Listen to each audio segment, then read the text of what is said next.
안녕하세요. 새벽의 축구 전문가 페누입니다. 오늘은 최근 아르테타가 변화를 시도하고 있는 아스날의 전술에 대해 이야기하려고 합니다.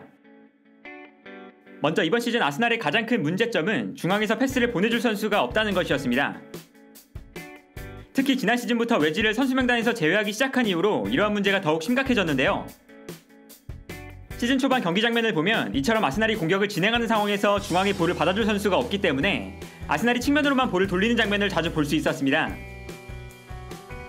실제로 패스맵을 봐도 중앙에서 패스가 제대로 이루어지지 못했다는 것을 알 수 있었는데요.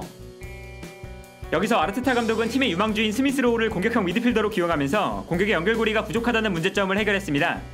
스미스 로우가 중앙에서 볼을 받은 이후에 공격수들에게 패스를 보내줬기 때문에 공격의 방향 자체가 다양해졌고 자연스럽게 상대 수비 입장에서는 아스날의 공격을 예측하기가 어려워졌는데요. 따라서 스미스 로우가 출전한 경기를 보면 스미스 로우가 중앙에서 패스를 받은 이후에 뛰어나가는 공격수들에게 패스를 보내주는 장면을 자주 볼 수 있었습니다. 그러나 스미스 로우가 좋은 활약을 보여줬음에도 불구하고 스미스 로우는 경험이 부족한 선수인 만큼 스미스 로우를 시즌 끝까지 믿고 가기에는 불안함이 존재했습니다. 따라서 아스날은 겨울 이적 시장에서 공격형 미드필더 자리에 웨데가르드를 영입했는데요. 여기서 문제는 스미스 로우가 좋은 모습을 보여주고 있었기 때문에 스미스 로우와 웨데가르드를 어떻게 공존시킬 것이냐가 아르테타 감독의 가장 큰 고민거리였습니다. 그리고 최근 아르테타 감독은 스미스 로우를 왼쪽 측면에 배치시키는 방법으로 스미스 로우와 웨데가르드를 동시에 기용하기 시작했습니다. 이때 아스날의 포메이션에서 지켜볼 수 있는 특징은 스미스 로우를 왼쪽에 배치하면서 오바메양이 최전방 공격수 자리에 기용되었다는 것인데요.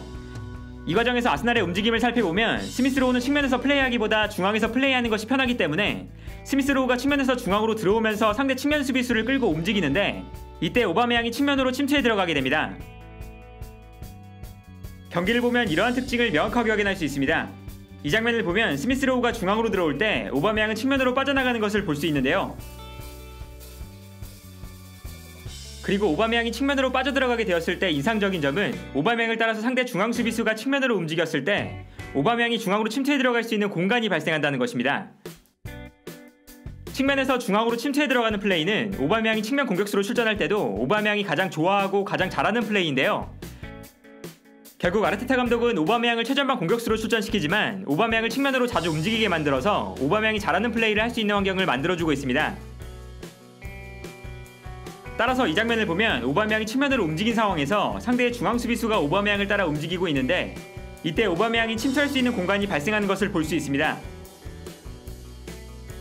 그러나 오바메양이 측면으로 움직였을 때 발생하는 문제는 페널티 에어리어 안에서 위협적인 움직임을 가져갈 수 있는 선수가 없다는 것입니다. 기본적으로는 페널티 에어리어 안으로 들어가는 선수가 없을 때도 많았고 웨데가르드나 사카가 중앙으로 침투해 들어가도 웨데가르드나 사카는 상대 중앙 수비수들과 몸싸움을 펼치면서 포스트 플레이를 보여주거나 제공권에 강점 있는 선수들이 아니기 때문에 페널티 에어리어 안에서 큰 영향력을 발휘하지 못하고 있습니다. 그리고 페널티 에어리어 안에 선수가 부족하다는 것은 자연스럽게 페널티 에어리어 안에서 득점을 기록하는 데 문제가 생긴다는 것을 의미하는데요. 따라서 경기를 보면 오바메양이 측면으로 움직였을 때 아스날은 페널티 에어리어 안에 아무도 없는 상황이 발생하는 상황도 자주 나왔고 사카나 웨데가르드가 오바메양 대신 침투해 들어가는 모습도 보여줬습니다. 그리고 페널티 에어리어 안에 선수가 부족하다는 것은 오바메양의 플레이에도 좋지 않은 영향을 주게 됩니다. 오바메양이 측면 공격수로 출전할 때 중앙에 라카제트 같은 공격수가 있다면 상대 수비수가 라카제트를 마크하는 동안 오바메양은 수비수의 견제를 받지 않고 침투해 들어갈 수 있는데요. 그러나 오바메양이 측면에서 움직일 때 페널티 에어리어 안에 아무도 없다면 상대 수비수 입장에서는 침투해 들어오는 오바메양의 움직임을 놓치지 않고 마크할 수 있는 것입니다.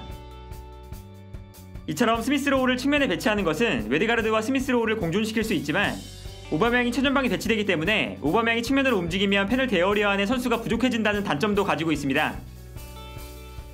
한편 스미스 로우가 중앙으로 움직이면 아스날은 중앙에 스미스 로우, 웨데가르드, 자카, 엘네니 혹은 세바야스까지 4명의 선수가 위치하게 됩니다. 이처럼 기본적으로 중앙에 많은 선수를 배치해놓고 빌드업이 시작되는데요.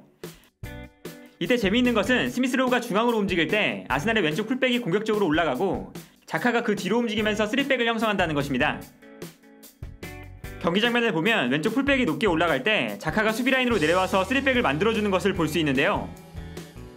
그리고 여기서 흥미로운 것은 오른쪽 측면에는 사카가 위치하고 있기 때문에 베예린이 공격적으로 올라가는 것이 아니라 중앙으로 움직일 때가 많다는 것입니다. 결과적으로 자카가 수비라인으로 내려갔지만 아스날은 중앙에 4명의 선수를 유지하면서 플레이할 수 있는 것인데요. 아스날은 중원에 선수가 많다는 것을 활용해서 선수들이 압박을 받고 있을 때 웨데가르드가 중앙으로 내려와서 볼을 받아주는 것처럼 선수들이 유기적으로 움직이면서 상대의 압박을 벗어나는 것을 볼 수 있습니다. 예를 들어 이 장면을 보면 좌우에 사카와 소아레스가 위치하고 있고 최후방에는 자카가 내려가서 3백을 만들고 있습니다. 그리고 이때 베예린이 중앙으로 움직이는데요. 따라서 베예린과 세바요스, 스미스로우, 웨데가르드가 중앙에 위치하게 됩니다. 그리고 여기에 더해서 상황에 따라서는 오바메양이 내려와서 볼을 받아주는 장면도 자주 나오고 있습니다. 특히 오바메양이 원터치로 좌우 측면으로 뛰어가는 선수들에게 패스를 보내주면서 좋은 찬스가 만들어지고 있는데요. 라카제트가 없을 때 전방에서 부족해질 수 있는 연계 플레이를 오바메양이 좋은 활약으로 대신해주고 있습니다. 이 장면을 보면 오바메양이 볼을 받을 때 사카가 전방으로 뛰어들어가는데요. 이때 오바메양은 달려나가는 사카에게 정확한 패스를 보내주게 됩니다.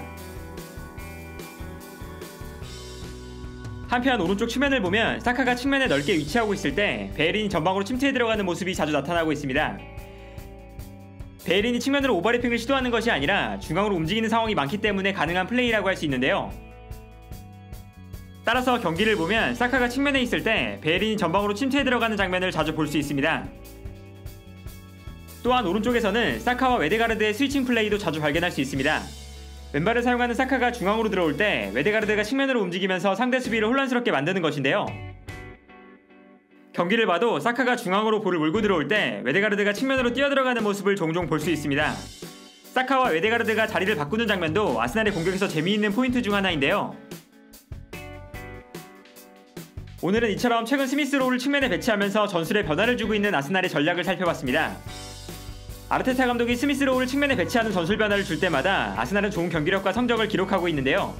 스미스로우를 측면에 배치하는 전략을 아스날의 메인 전술로 사용하기에는 무리가 있지만 아스날이 시즌을 운영하는 데 변화를 줄 수 있는 좋은 전략이 되어주지 않을까 합니다. 오늘 영상은 여기까지고요. 시청해주셔서 감사합니다.